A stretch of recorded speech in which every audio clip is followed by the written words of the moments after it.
here to present on Secretariat Standard 2, which governs the procedure for conducting of general meeting. It is issued by the Institute of Company Secretary of India and with a notification on 23rd April 2015, and it was effective from 1st July 2015. And SS2 applies to all companies which was incorporated under Companies Act 2013, but there are some exceptions for some companies to which SS2 not apply. First is 1% company, second section 8 companies, and some other companies which was exempted by the central government with a special notification.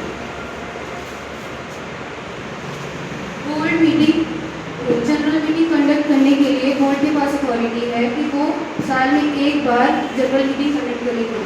General meeting हमारी दो types की होती है, annual general meeting and extraordinary general meeting. First we talk about annual general meeting.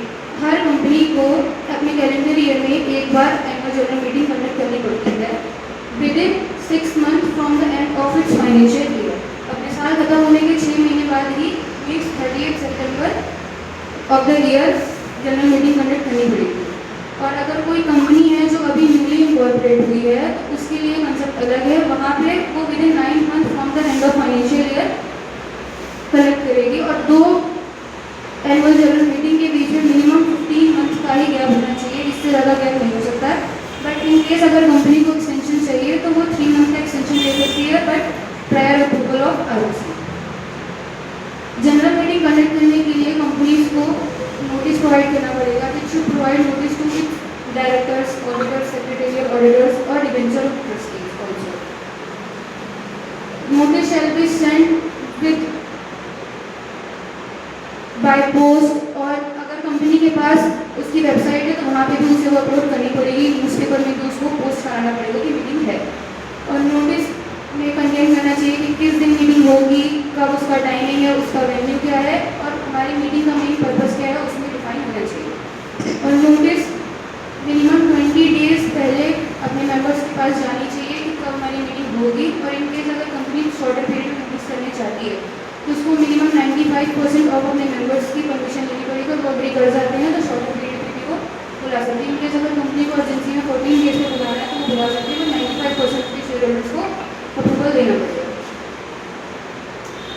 Agenda, अब अपने annual general meeting में हम कौन कौन से टॉपिक्स के ऊपर बात करते हैं, like review the financial statement. पूरे साल में जो हमारे फाइनेंशियल स्टेटमेंट मतलब बैलेंस शीट हो गई, प्रॉफिट एंड लॉस हो गया और कैश फ्लो स्टेटमेंट हो गया, तो इसमें जो हम लोग बात करेंगे कि क्या क्या चीज़ें प्रॉपर प्रूफ बन रही है कि नहीं छोड़ना है, या फिर नए डायरेक्टर्स को अपॉइंट करना है, यहाँ पर रेजोल्यूशन पास होना चाहिए मेंबर्स के थ्रू, तभी वो लोग एग्री करेंगे। और डिविडेंड पेमेंट की कंपनी का प्रॉफिट एक्सीड किया है और अगर वो डिक्लेयर करना चाहती है कि मैं प्रॉफिट डिक्लेयर करना है तो वो डिविडेंड के थ्रू डिक्लेयर करेंगे। Extra ordinary general meeting, boards extra ordinary general meeting है, बट विद अगर कंपनी के मेंबर्स ने रिक्वेस्ट किया है तो बोर्ड को कराना पड़ेगा, लेकिन अगर वो रिक्वेस्ट जेन्युइन लगी बोर्ड्स को तो भी। और कोई भी ऐसे नहीं है कि अगर 2-4 लोग मिलकर गए और उन्होंने बोला कि हमें एक्स्ट्रा ऑर्डिनरी मीटिंग करानी है तो वो बोर्ड नहीं मानेगी।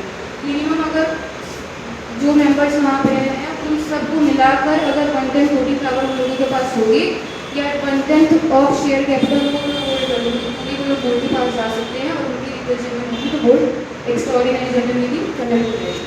और मीटिंग के लिए जो रिक्वेस्ट हमने एक्सेप्ट की है विद इन 45 डेज उस रिक्वेस्ट के एक्सेप्ट होने के अंदर ही कंपनी बोर्ड ऑफ डायरेक्टर्स को मीटिंग कंडक्ट करानी पड़ेगी।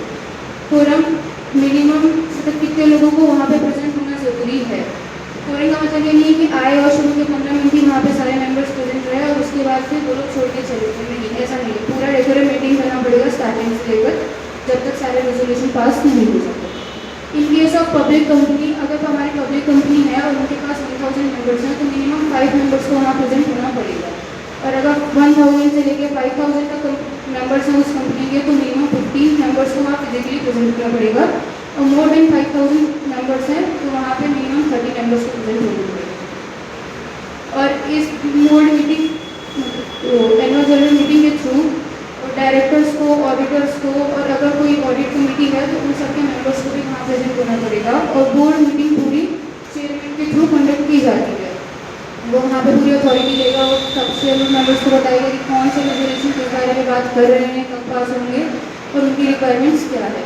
मीटिंग हमारी by way of e voting भी हो सकती है, पोल ऑफ कंडक्ट भी हो सकती है और पोस्टल बैलेट के थ्रू भी हो सकती है। और जो भी रेजोल्यूशन हमारा इस मीटिंग में पास हुआ होगा उसको हम कैंसिल नहीं कर सकते, जिससे कि वो कंपनी के शेयर मार्केट प्राइस गिर जाए।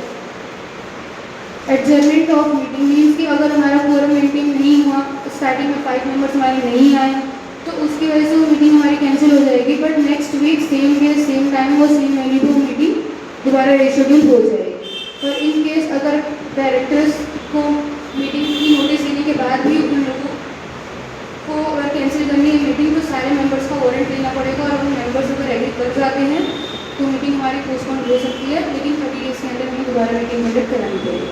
और इस मीटिंग कंप्लीट होने के बाद मिनट्स मेंटेन करनी पड़ेगी कि जिसमें हम लिखेंगे कि मीटिंग में कितने मेंबर्स अवेलेबल थे, कितने लोगों ने वोटिंग की, कौन कौन से रेजोल्यूशन पास हुए, ये सारी चीज़ उसमें रिकॉर्ड करनी पड़ेगी। और मीटिंग बुक मेंटेन करने के मिनिमम 30 डेज के अंदर ही वो साइन होनी चाहिए चेयरपर्सन के थ्रू। और इनकेस अगर चेयरपर्सन की डेथ हो जाती है या फिर वो कैपेबल नहीं है दिस टाइम, तो बोर्ड ऑफ डायरेक्टर्स में जो मेन डायरेक्टर है वो मिनट बुक को साइन कर सकता है। मिनट बुक्स परमानेंटली प्रिजर्व होगी।